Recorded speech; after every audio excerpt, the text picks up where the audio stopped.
오늘은 군인분들, 특히 직업군인으로 근무하시는 분들이 반드시 들어야 할 이야기입니다. 체력검정 시즌이 되면 주변에서 이런 말 한 번쯤은 들어보셨을 겁니다. 이번에 점수 좀 높게 써주면 안 돼요? 사실 그날 컨디션이 안 좋아서 그냥 평균 정도로만 넣어주세요. 그런데 이 한마디가 당신의 군 인생을 바꿀 수 있습니다. 그 순간 여러분은 단순한 부탁을 한 사람이 아니라 범죄자가 될 수 있기 때문이죠. 심지어 그 부탁을 받아서 실행한 사람 또한 형사처벌 내지는 징계를 피할 수 없습니다. 오늘은 군형법 전문 변호사 변경식 변호사가 체력검정 점수를 조작하거나 높게 써달라는 등 부탁했을 때 어떤 형사처벌과 징계를 받게 되는지 알려드리겠습니다. 본 영상에 들어가기 전에 군인분들에게 유익한 정보 알려드리는 나란일로 채널 좋아요, 구독, 알림 설정 먼저 부탁드립니다.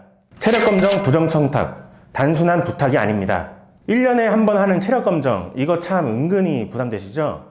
체력검정 결과가 인사평정에 반영이 되고 기준 미달로 불합격하거나 검정에 응하지 않으면 징계나 인사상 불이익을 받으니 말이죠. 그러다 보니 체력검정 결과를 입력하는 담당자에게 체력검정 점수 높게 써달라는 말을 단순히 부탁하는 거라고 생각하시는데요. 하지만 법적으로는 전혀 다른 문제입니다. 체력검정 결과는 전자시스템, 군 인사정보체계라고 하죠. 여기에 입력이 되고 이는 국방부 공식 기록으로 분류됩니다. 따라서 검정 기록을 다르게 써달라고 요청하는 순간 공전자 기록 위작 교사죄가 성립할 수 있습니다. 공전자 기록 위작죄는 형법 제227조의 2에 규정되어 있는 범죄로 사무 처리를 그르치게 할 목적으로 공무원 또는 공무소의 전자기록 등 특수 매체 기록을 위작 또는 변작했을 때 성립하는 범죄인데요. 이 범죄를 상대방에게 권유한 것은 교사 행위이기 때문에 공전자 기록 위작 교사죄가 성립하는 것이죠. 이는 상대방이 범죄를 실행했던 실행하지 않았든 무관하게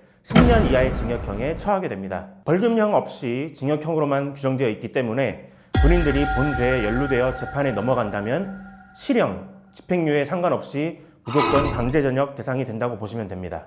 또한 그 부탁을 들어서 실제로 수정한 사람도 공전자 기록 위작죄로 형사처벌을 받게 되는데요. 친하다고 담당자가 후임이라고 살짝 부탁했다가 두 사람 모두 형사처벌은 물론 나란히 전역하게 될 수 있다는 점 꼭 기억하시기 바랍니다.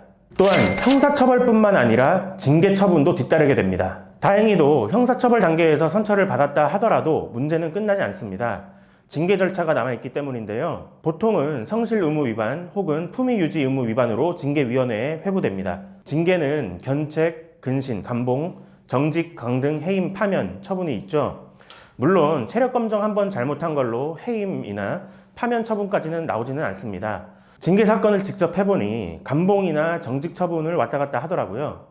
그래, 군에서 안 잘린 게 어디냐 싶겠지만 직업군인의 경우 중징계 처분을 받게 되면 현역법무 부적합 심사에 회부될 수 있습니다. 정직, 강등, 해임, 파면 처분은 중징계에 해당하기 때문에 감봉, 근신, 견책 처분이 나오는 것이 가장 좋죠. 그런데 징계위원회 위원분들도 결국 군인들이기 때문에 체력검정 부정청탁한 점을 좋게 봐줄 리가 없습니다. 따라서 자신이 잘못했다는 점을 잘 피력하고 앞으로는 체력 증진을 위해 더 힘쓰겠다고 주장하여서 최대한 선처받는 것이 좋습니다. 이 사건의 가장 큰 쟁점은 고의성입니다. 즉, 실제 조작을 지시했는가, 그 의도가 점수를 조작하기 위함이었는가가 관건이 됩니다. 따라서 조사를 받을 때는 다음을 명확히 해야 합니다. 단순 문의나 건의인지, 점수 변경 지시로 오해될 소지가 있었는지, 단순히 담당자에게 어떻게 기록이 되었는지 기록에 대한 아쉬움만 토로했으나 임의로 기록을 변경해 준 것이라면 충분히 공전자 기록 위작 교사죄가 무혐의로 끝낼 수 있는 전략을 세워야 합니다. 반면 자신이 기록을 변경해 달라고 요청한 사실이 있다면 자신의 혐의에 대해 인정하고 형사 단계에서는 기소유예로 끝날 수 있도록, 징계에서는 경징계 처분이 나올 수 있도록 전략을 짜야 합니다. 특히 다른 사건들과 달리 공전자 기록 위작 교사죄는 피해자가 없기 때문에 선처를 받기 굉장히 까다롭습니다. 바짝 엎드려 저자세로 임하고 자신의 혐의에 대해 인정하고 앞으로는 같은 범죄를 저지르지 않을 것을 다짐해 보여야 합니다. 체력검정에서 점수를 조금 높게 받아보겠다고 한 말 한마디,